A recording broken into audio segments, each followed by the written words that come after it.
ఇప్పుడు మన దినచర్య ఎలా ప్రారంభమైందో చూద్దాం. మనకి లోక జ్ఞానం అవసరం కాబట్టి, లోకంలో ఏం జరుగుతున్నాయి అవసరం కాబట్టి మనం సెల్ ఫోన్ చూస్తాం సాయంత్రం వేళ. అవునా? ఎందుకంటే మరి ప్రపంచ పరిస్థితులు తెలియాలి కదా మనకి, మరి మనమే కదా ఉద్ధరించేది. అందుకని మనం సెల్ ఫోన్లు ఎక్కువ. తర్వాత రెండవది, పొద్దున్నే లెగుస్తాం. ఎన్ని గంటలకి? నైట్ మనం ఈ ప్రపంచ సంచారం అంతా చేస్తాం కదా సెల్ ఫోన్లో.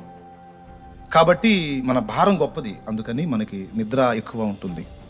అందువల్ల మనం నిద్ర లేచేది కనీసం 6 గంటలు ఉంటుంది. ఇంకా మనం ఎక్కువగా ప్రపంచ దర్శనం చేస్తే, ఉన్నమాట నేను ఓపెన్గా చెప్తున్నానండి, మీకు నచ్చినా నచ్చకపోయింది, ఎక్కువగా మనం ఒకసారి ప్రపంచ దర్శనాలు ఎక్కువ ఆకర్షణమైనవి వస్తాయి. సో ఎక్కువగా మనం దర్శించుకున్నామంటే మరి 1 గంట కూడా ఒక్కోసారి అవుతుంది. భారం కదా మనకి, ప్రపంచాన్ని ఉద్ధరించేవాళ్ళం కదా, ఆ భారాన్ని బట్టి ఆ 1 గంటకు మనం పడకెళ్తే 7 గంటలు కూడా లేచినటువంటి గొప్ప దినాలు లేకపోలేదు. దేవునికి స్తోత్రం కలుగును గాక. ఎన్ని దినాలు? అవి లెక్కలేనన్ని. 7ంటికి నిద్ర లేచి ఇక మనం మోకాళ్ళు ఉంటాం. అప్పటికే అన్ని శబ్దాలు వస్తుంటాయి, అన్ని సప్పుళ్ళు వచ్చేస్తూ ఉంటాయి. కాబట్టి మనకి ఏకాగ్రత కుదరదు. మనం ఎక్కువ భారం కలిగిన వాళ్ళం కదా, మన కాన్సన్ట్రేషన్ ప్రశాంతంగా ఉంటేనే మనకు ప్రార్థన.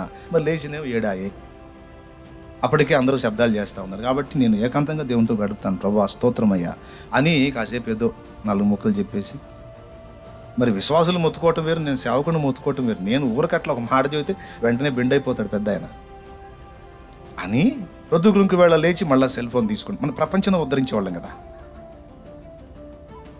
తీసుకొని మళ్ళా ఎవరు ఏం చెప్తున్నారు, ఎవడు ఏం ట్రిక్కులు ప్లే చేస్తున్నాడు, ఎవడి తిప్పులు ఎలా ఉన్నాయి, మన తిప్పులు ఎలా ఉన్నాయి, మనం ఎలా ముందుకెళ్ళాలి. అసలు విశ్వాసి జీవితానికి దైవజనుడి జీవితానికి ఏమన్నా సంబంధం ఉందా? కాదంటారా? మీరు చెప్పలేకపోయినా, తర్వాత ఇది చూసేవాడు చెప్పలేకపోయినా ఇది నిజం. నేను సౌలును రాజుగా నియమించినందుకు పశ్చాత్తాపడుచున్నాననే మాట దేవుడు మన విషయంలో వాడక ముందే కళ్ళు తెరవాలి. నేను నిన్ను నాయకునిగా నియమించినందుకు తప్పు చేశానని పశ్చాత్తాపడుతున్నాను అనే మాట నిన్నో నన్నో మనల్ని గురించి ఆయన మాట్లాడకముందే మనం సరిచేయబడాలి, కళ్ళు తెరవాలి. లేకపోతే నిన్ను త్రోసి మరో దావీదును దేవుడు నిలబెట్టుకుంటాడు. సోదరే, నిన్ను నాయకురాలిగా నియమించినందుకు నేను సిగ్గుపడుతున్నాను, పశ్చాత్తాపడుతున్నాను. నీ విషయమై నాకు అవమానమే మిగిలింది. నేను ఏదో ఊహించుకున్నా, నువ్వు ఏదో చేశావు. నిన్ను నియమించినందుకు నేను పశ్చాత్తాపడుతున్నానో అనే మాట నీ విషయంలో ఆయన వాడకముందే నువ్వు కళ్ళు తెరిచి జీవితాన్ని చక్కదిద్దుకొని, నిన్ను వెంబడిస్తున్న ఆత్మీయ బిడ్డలతో నీ భక్తిని పోల్చుకొని నువ్వు సరి చేసుకోవలసి ఉంది. వారికంటే నీ నీతి అధికము కాని ఎడల వారికి బోధించుటకు నీవు తగవు. శాస్త్రుల నీతి కంటేనో పరిసయ్యుల నీతి కంటేనో మీ నీతి అధికము కాని ఎడల ఆ రాజ్యంలోనే ప్రవేశించరని చెప్పాడు.